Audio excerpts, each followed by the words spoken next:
Olá pessoal, aqui é Elisa mais uma vez para mais um Minuto de Luz.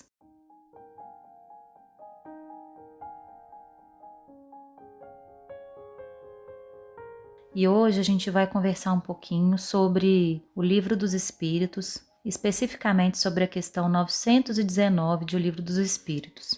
Nessa pergunta, Allan Kardec faz aquela pergunta muito clássica e importante aos espíritos, que é a seguinte: qual o meio prático mais eficaz que tem o homem de se melhorar nesta vida e de resistir à atração do mal? E a resposta que os espíritos dão a essa pergunta é a seguinte: um sábio da antiguidade vô-lo disse: conhece-te a ti mesmo. Essa é uma resposta claríssima, objetivíssima, mas que mesmo assim merece um comentário do espírito de Santo Agostinho. Ele coloca como um anexo, com um comentário a essa pergunta, um texto muito profundo sobre essa questão do autoconhecimento que nos proporciona a evolução. É um esforço interior, né? É um esforço individual e de escolha que a gente faz de querer se transformar todos os dias em pessoas melhores. Nesse texto, Santo Agostinho dá algumas dicas de como a gente deve fazer esse processo de autoconhecimento.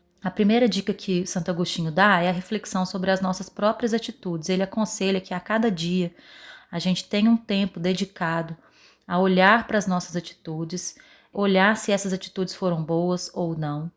E mais do que olhar para as atitudes em si, ele coloca um aspecto que é um olhar sobre as motivações das nossas atitudes. Porque muitas atitudes nossas podem parecer boas, mas estão sendo motivadas por sentimentos que não são bons. E a gente sabe que isso, em verdade, não é uma atitude boa, se ela é motivada por intenções que não são boas, que são egoísticas. Então você pode ser uma pessoa muito gentil. A gente vai ver isso mais para frente num exemplo que eu trouxe aqui. Você pode ser uma pessoa muito gentil, mas que tenha gestos estudados para conseguir certas vantagens. Então isso é uma coisa ruim no final das contas. O que ele propõe é uma reflexão, um balanço do dia moral. Então é mais profundo do que avaliar atitudes, é avaliar os nossos sentimentos, avaliar as motivações das atitudes. E se a gente encontrar dificuldades para isso, a gente pode pedir a Deus nesses momentos, aos bons espíritos que nos acompanham, esclarecimento e forças para a gente se modificar. E aí ele coloca que a gente precisa refletir sobre atitudes que de alguma forma são contra Deus ou contra o próximo. E eu achei ele interessante, ele adicionou contra nós mesmos também. E nas motivações das nossas atitudes. E aí entra aquela questão, né, do como julgar a si mesmo.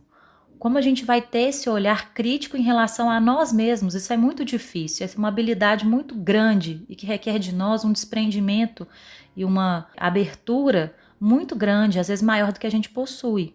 Então, para aquele que é avarento, na verdade ele é previdente, organizado, ele se enxerga como previdente, organizado. Aquilo que pode ser um problema para Deus, muitas vezes quando a gente olha aos nossos próprios olhos, a gente vê aquilo como uma qualidade. Então esse é um problema. E aí ele coloca duas dicas interessantes para a gente avaliar se a gente está sendo correto nesse auto-julgamento, né? Nessa autoanálise. Se a atitude que você está avaliando fosse feita por outra pessoa, você reprovaria? Você avalizaria? Justificaria essa atitude? Então, se você condena uma atitude do outro, se ela é tomada por você, ela também deve ser, entre aspas, condenada, né? A gente não deve condenar nunca, mas assim, ela deve ser avaliada como negativa.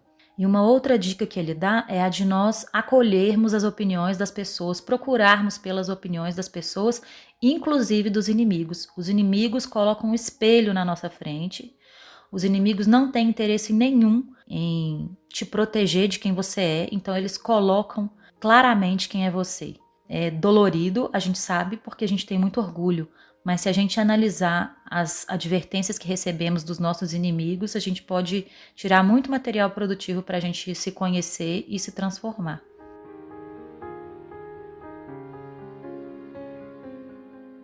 Uma vez, quando eu era bem mais nova, eu fui perguntar para um professor de espiritismo meu o que eu podia fazer para me conhecer, porque eu tinha dificuldade de fazer essa avaliação e essa reflexão que o Santo Agostinho está colocando aqui. E quando a gente é mais jovem, a gente ainda não teve muitas decepções, né, suficientes para nos desiludir a respeito de nós mesmos em alguns aspectos. E aí ele colocou uma forma muito interessante de a gente se avaliar, que é pela leitura, olha só que interessante, pela leitura dos livros de André Luiz, psicografados por Chico Xavier. Porque esses livros mostram o ponto de vista espiritual das pessoas encarnadas, muitas vezes, e também a superioridade ou inferioridade dos espíritos desencarnados, mostram o plano da verdade, mostram a realidade humana, seja ela no plano físico ou no plano espiritual, pelos olhos da verdade do plano espiritual. Então, revelam as intenções e os sentimentos que estão por trás de atitudes e também mostram as consequências de certas posturas. Para ficar mais claro, eu trouxe aqui alguns trechos do livro Sexo e Destino. É um livro psicografado por Chico Xavier e Valdo Vieira, e quem ditou o livro foi o espírito de André Luiz. E esse livro, eu acho ele muito interessante sob esse aspecto do autoconhecimento, porque eu estava lendo ele outro dia e eu estava prestando atenção em um aspecto que tem a ver com isso que a gente está falando, que é o seguinte: até a página 100 e alguma coisa, é muito mais do que isso, mas até a página 100 e alguma coisa, o livro se dedica basicamente a fazer uma análise, uma descrição psicológica de todos os personagens envolvidos, sejam eles encarnados ou não. Então eu achei isso assim muito interessante, porque ele mostra algumas personagens em algum diálogo, por exemplo, falando alguma coisa, e também fala, enquanto a pessoa falava assim, assim, assim, ela na verdade estava querendo mobilizar o interlocutor dela dessa forma, com esse sentimento, com essa intenção, para que a outra pessoa ouvisse e sentisse tal coisa. Então ele é um livro assim que destrincha a individualidade das pessoas e mostra as reais motivações de cada um, tanto os espíritos superiores quanto aqueles que estavam em trabalho, vamos dizer assim, mais mediano, de ajuda aos encarnados e também dos encarnados. Então eu trouxe aqui um exemplo, olha só. Dona Márcia é uma personagem do livro, não vou entrar em detalhes sobre quem é ela, porque senão a gente demoraria muito, mas olha aqui no momento que ela está num diálogo, a Dona Márcia se revelava talvez mais simpática pela brandura estudada dos gestos. Via-se-lhe com tranquilidade o sorriso espontâneo, sorriso, no entanto, que mostrava o engenhoso artifício dos que se distanciam deliberadamente dos problemas alheios para que não lhes constituam empeço ao avanço. Doçura trabalhada no egoísmo atencioso, pronto a sorrir, nunca se incomodar. Gente, olha esse nível de análise. Eu li um parágrafo. Essas coisas ajudam a gente a pensar sobre nós mesmos. A gente observa os outros, a gente tem mais facilidade para avaliar os outros do que para se avaliar. E vendo os outros, a gente pode tecer grandes aprendizados para nós mesmos. E agora de um espírito superior, como que será a psique de um espírito superior? Olha só, um venerando amigo espiritual entrou na câmara. A arrebatadora expressão de simpatia marcava-lhe a presença. Não era a luz suave a se lhe extravasar docemente da aura de sabedoria que me impressionava, e sim a substância invisível de amor que lhe emanava da individualidade sublime. Aí continua, tá, gente? Assim, esses trechos que eu tô lendo são trechos pequenininhos, mas assim, esse livro tem descrições psicológicas riquíssimas e que se a gente tiver olhos de ver, a gente vai poder atribuir muitas coisas que os personagens vivem à nossa própria individualidade. E aí, voltando ao texto do Santo Agostinho, ele diz para a gente não ter medo de multiplicar questões nítidas e precisas sobre a nossa própria personalidade, para a gente gastar tempo com isso, porque isso pode nos garantir muita felicidade no futuro, e eu diria no presente também. E quando ele coloca o futuro, aí é que muda tudo. Para que se conhecer? Para que se conhecer se o futuro é a morte e o fim? Não faz sentido. Só faz sentido eu me conhecer e me melhorar para o futuro se esse futuro for o da vida eterna, se esse futuro for a vida espiritual após a morte.